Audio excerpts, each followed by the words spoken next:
Green card હોવા છતાં પણ આઈસ દ્વારા તાજેતરમાં જ અરેસ્ટ કરવામાં આવેલા એક ભારતીય મહિલાને 2 સપ્તાહના જેલવાસ બાદ આખરે બોન્ડ મળી ગયા છે. તેવી જ રીતે શિકાગો નજીકના ઓક ફોરેસ્ટમાંથી ગત શુક્રવારના રોજ અરેસ્ટ કરાયેલા પલ્યડના એક યુવકને પણ રિલીઝ કરી દેવાયો હોવાની વાત મળી છે. આ બંને કેસની વિગતો આપણે જોઈશું આ વિડીયોમાં, જેમાં નોર્થ કેરોલાઇનામાં રહેતા વેંકટા વાસમા શેટ્ટી નામના જે ગ્રીન કાર્ડ હોલ્ડર મહિલાની ઓગસ્ટ 11ના રોજ આઈસની ઓફિસમાંથી ધરપકડ કરાઈ હતી. તેઓ અમેરિકામાં ટીચર છે.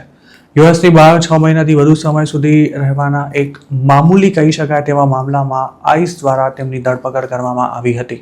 DHSનો દાવો હતો કે વેંકટા વાસમા શેટ્ટી પર ફ્લાઇટ રિસ્ક હોવાથી તેમને કસ્ટડીમાં રાખવા જરૂરી છે, પણ મામલો કોર્ટમાં ગયો ત્યારે તેને લગતા કોઈ નક્કર પુરાવા રજૂ ન કરવામાં આવતા આ ભારતીય મહિલાને $7,500 બોન્ડ પર રિલીઝ કરી દેવાનો આદેશ આપવામાં આવ્યો હતો. વેંકટા વાસમા શેટ્ટી નોર્થ કેરોલાઇનાની વેઇક કાઉન્ટીમાં પોતાના પરિવાર સાથે રહે છે. તેમની ધરપકડ થઈ ત્યારથી જ સ્થાનિક સેનેટર જય ચૌધરી પણ તેમને છોડાવવા માટે સક્રિય પ્રયાસો કરી રહ્યા હતા. વેંકટાને બોન્ડ મળ્યા તેની જાહેરાત પણ જય ચૌધરીએ જ પોતાના ઓફિશિયલ એક્સ હેન્ડલ પર કરી હતી. તેમણે જણાવ્યું હતું કે વેઇક કાઉન્ટીમાં સ્પેશિયલ નીડ્સ ટીચર વેંકટા ઘરે પરત ફરી રહ્યા છે. તેમને જોર્જિયામાં આવેલી ડિટેન્શન ફેસિલિટીમાં રાખવામાં આવ્યા હતા. નવાઈની વાત એ છે કે જે કેસમાં તેમની ધરપકડ કરવામાં આવી હતી તેને કોર્ટે મે 2026માં જ ક્લોઝ કરી દીધો હતો. ઓગસ્ટ 25ના રોજ વેંકટાની વર્ચ્યુઅલ બોન્ડ હિયરિંગમાં 50થી વધુ લોકો જોડાયા હતા અને 8,000થી વધુ લોકોએ તેમને રિલીઝ કરવાની માંગ કરતી ઓનલાઈન પિટિશન પર સાઇન કરી હતી. જય ચૌધરીએ એવું પણ જણાવ્યું હતું કે વેંકટાએ અમેરિકામાં તમામ કાયદાનું પાલન કર્યું છે, આઈસમાં નિયમિત હાજરી પુરાવી છે અને તેમની સામેનો કેસ પણ ડિસમિસ થઈ ગયો હોવા છતાં પણ તેમને અટકાયતમાં લેવામાં આવ્યા હતા, જે બિલકુલ વ્યાજબી નથી અને આવું કોઈની પણ સાથે ન થવું જોઈએ. વેંકટા વાસમા શેટ્ટી 1999માં તેમના પતિ સાથે અમેરિકા મૂવ થયા હતા અને 2013માં તેમને ગ્રીન કાર્ડ મળ્યું હતું.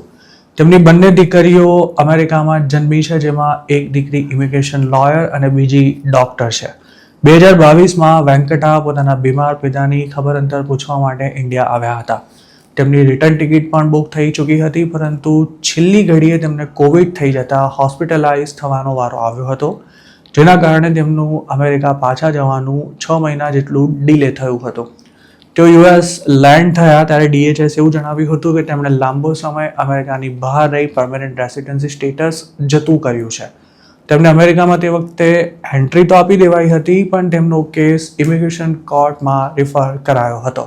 ગ્રીન કાર્ડ હોવા છતાં પણ વેંકટાને નિયમિત આઈસમાં હાજરી પુરાવવા માટે જવું પડતું હતું.